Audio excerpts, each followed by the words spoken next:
Hepiniz Peygamber Sevdaları platformunun düzenlemiş olduğu Kasım ayı Sahabe ayının final programı olan Zeynep Binti Ali adlı programımıza hoş geldiniz, şeref verdiniz. Değerli misafirlerimiz, şimdi Kur'an-ı Kerim tilaveti yapması için Fatma Karaaslan hocamızı sahneye davet ediyoruz.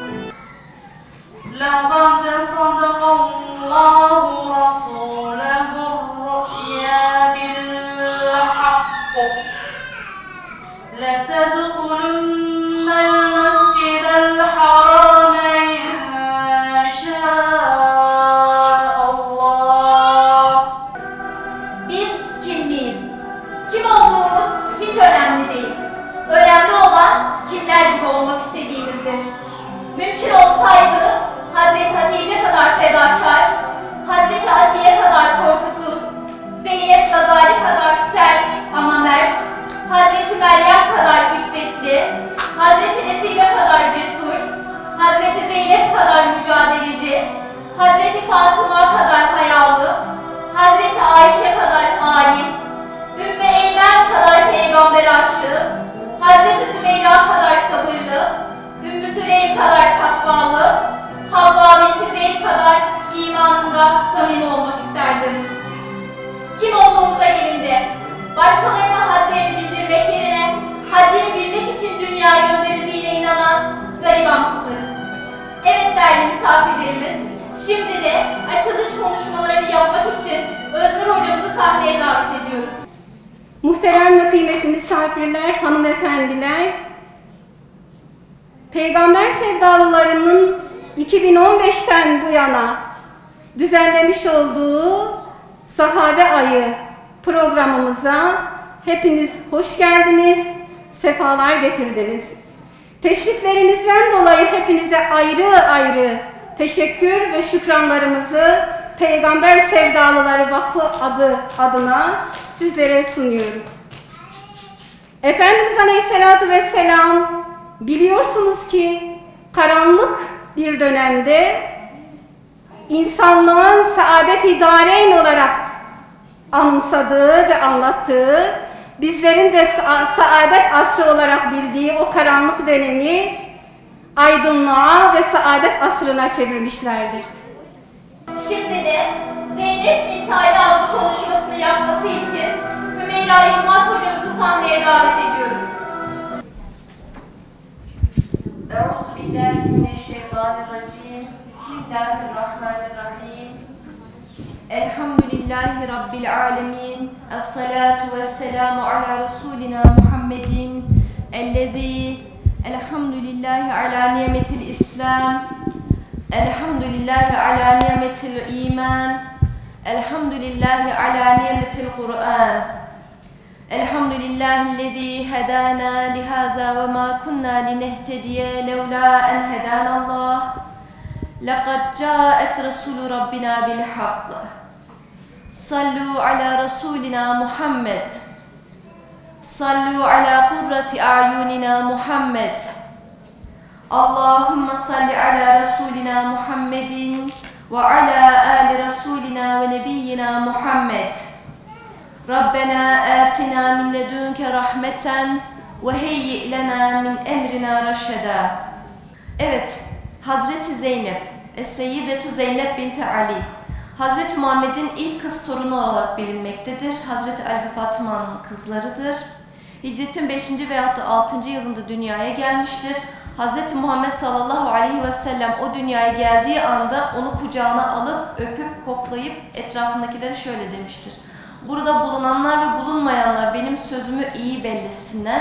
Bu kıza sahip çıkın, bu kıza saygı gösterin, onu koruyup kollayın. Çünkü o Hatice-i Kübra gibidir. Onda Hatice'den bir şeyler görüyorum diyerek etrafındakilere tavsiye verecekti Allah Resulü. Ve Hazreti Zeynep babasının yanına gelecekti bir gün. Diyecekti ki ey baba sen bizi seviyor musun?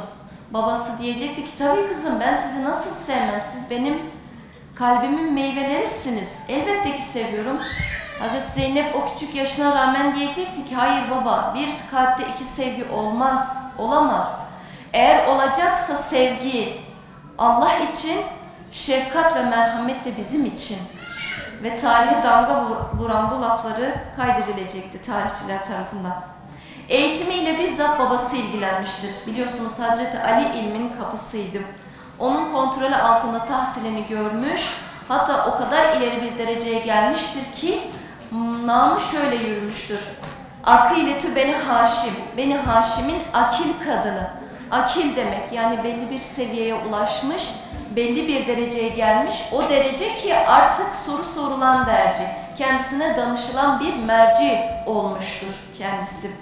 Babasından ve annesinden hadisler nakletmiştir, onları beyan etmiştir. Bayanlara Kur'an ve tefsir dersleri verme noktasında ciddi seviyeler kat etmiştir.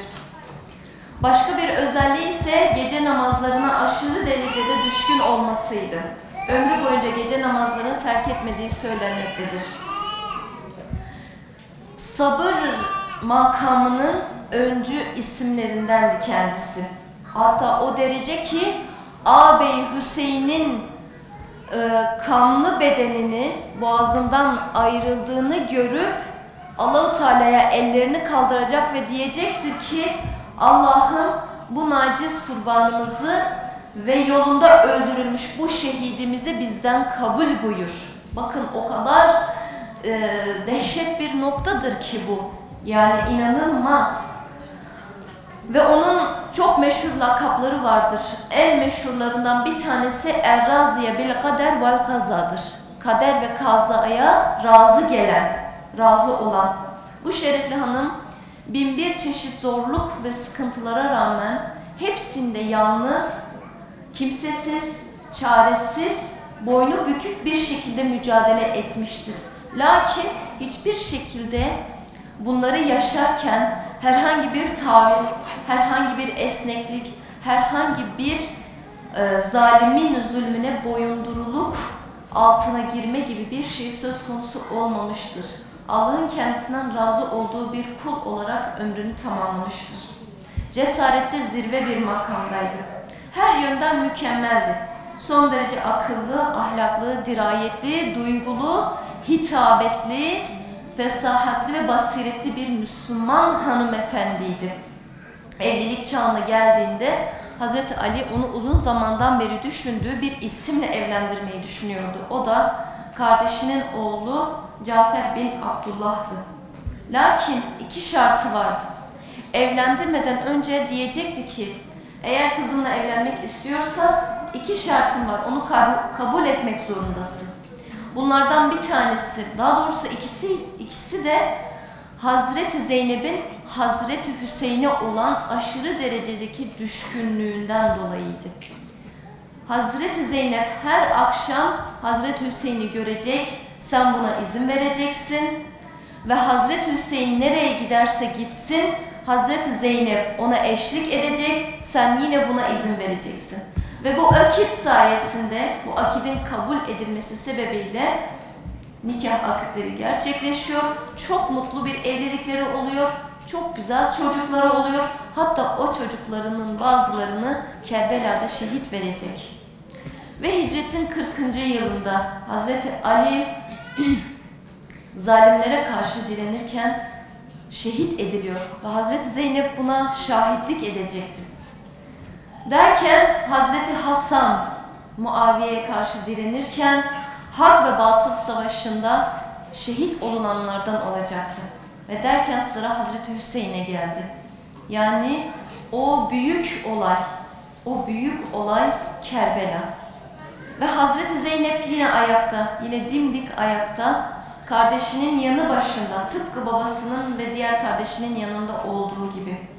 Onlara mukavemet gösterdiği gibi Hazreti Hüseyin'in karşıdakilerine de mukavemet göstermek için dimdik ayaktaydı. Burada başka bir parantez açmak istiyorum.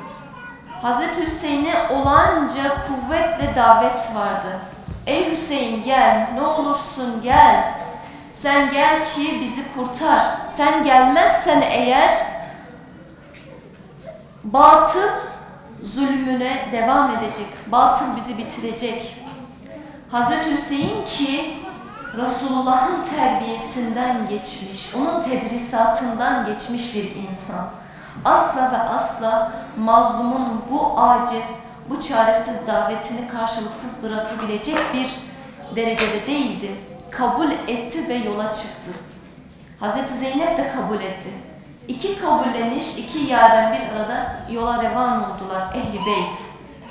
Lakin ikisinin amacı aynı yolda, ikisinin kabullenişi aynı ama güttükleri yol çok farklıydı. Hazreti Hüseyin belki Hazreti Zeynep'e göre kestirme bir yolu seçmişti. Evet, zalime sen zalimsin diyecekti, hak davayı savunmaya gidecekti. Allah-u Teala'nın davasının sancağını eline almaya gidecekti. Lakin kanı pahasına, canı pahasına, gerekirse canımı da vereceğim ama ben oraya gideceğim. Ama Hazreti Zeynep öyle değildi. Hazreti Zeynep bir yaşamayı amaç edinerekten o yola çıkmıştı. Evet, canlı kalmak zorundaydı. Çünkü Hazreti Hüseyin'in kıyamının devam ettiricisiydi o. Eğer Hazreti Zeynep olmasaydı, Hazreti Zeynep bu mücadelenin devam ettiricisi olmasaydı, Hazreti Zeynep bu mücadelenin sözcülüğünü yapmasaydı, bu kıyam meşalesini ağzıyla, bakın ağzıyla sürdürmeseydi, bugün bizler bu programda herhangi bir şey konuşamayacaktık. Herhangi bir ders çıkaramayacaktık bu hayatlardan. Ve bu kıyam dilsiz kalacaktı. Bu kıyam sessiz kalacaktı. Tarihin sayfalarında kıt bir bilgiyle edindiğimiz birkaç sayfeden başka bir şey ifade etmeyecekti bizim için. Ya Rabbim, hastalarımıza şifa eyle, müptela olanlarımızı affeyle. Allah'ım tüm hastalarımızın ilacını içer, tüm hastalarımıza yardım eyle, tüm müptela olanları bağışla. Allah'ım onlara afiyet kıyafetlerini giydir. Ey Eyüp'ün sıkıntılarını defeden Allah'ım, bizden önce sana yol alan kardeşlerimiz ve sevdiklerimiz var. Huzurunda misafir olarak bulunuyorlar. Hallerini ya Rabbi en iyi bilen sensin. Allah'ım onları bağışla. Darda, zorda olan bütün mümin kardeşlerimize şefkatinle muamele et. Cennet-ül Firdevs'ini gören, Efendimiz sallallahu aleyhi ve selleme kavuşan kullarından olmayı nasip eyle. Ya Rabbi, bugün Ehl-i Beyt olan Resulullah sallallahu aleyhi ve sellem Efendimizin Ehl-i Beyti olan Zeynep annemizi anmışken oralara kadar gittik. Ya Rabbi, senden diliyoruz ki Zeynep annemizin sadakatinden, sabrından, iman gücünden, en azından onları sevip onların yolunda gidenlerden eyle ya